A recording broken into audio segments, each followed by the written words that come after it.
Black Men for Trump Advisory Board member, TW Shannon. It's great to see you, TW. What do you make of this? They're really speaking out there.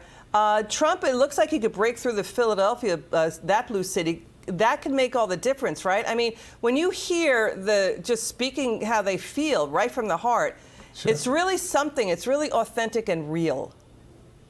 It is authentic and real, just like Donald Trump is. He's done something that's pretty remarkable that no modern-day president has. On the Republican side, he has transformed the Republican Party into the party of the working class. Now, of course, Democrats always want to make everything about race, but what Donald Trump has said, the MAGA movement, the Make America Great Again movement, it's not about race, it's not about creed, it's not even about zip code. It's about doing what's right for the American people. When you have a candidate like Kamala Harris, who's allowed 21 million illegals to come into America, and let's be honest, they're not taking white jobs. I know Democrats made a big deal out of black jobs. They're taking black jobs. And the reason black Americans are waking up is because they've suffered under Kamala Harris for the last 4 years, and they're ready to turn the page. Yeah, so, why do people think that, she's been there for 4 years and she's suddenly going to fix America's problems when she did do it 4 years ago? I mean, that's what the voters are saying.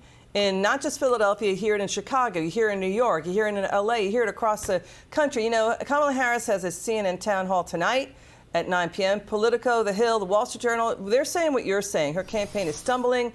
Her tone-deaf tour with Liz Cheney didn't work.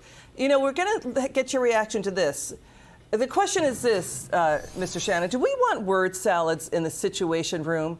Will Kamala Harris really stand up for Putin and Xi and Iran, as those Philly voters are saying? Watch Kamala Harris on NBC. Can you say that you were honest with the American people about what you saw in those moments with President Biden as you were with him again and again, repeatedly in that time?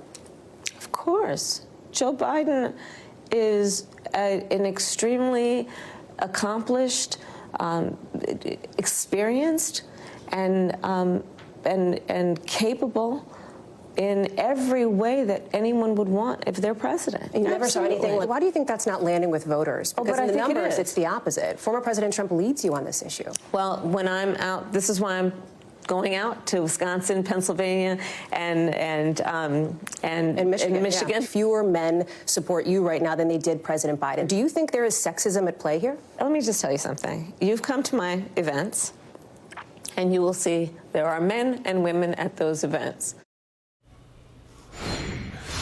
Gee, newsflash, really? I mean, let me back up. A majority of Americans feel worse off today versus 4 years ago. You see that in Gallup polling. You see it across the board. Economy, inflation, immigration, across the board. 54% trust Trump on these issues versus 45% and about that for Harris. So final word on this. Well, listen, America is headed down the wrong direction, and Kamala Harris is the reason. We know that when Donald Trump was president, Americans were more free, they were more prosperous, and they were more safe when he was in the White House. And that's why I think he's going to have another 4 years to restore order. TW Shannon, you hit it out of the park. Thanks for joining us tonight. Wonderful to see you. Thank you for having me. Sure.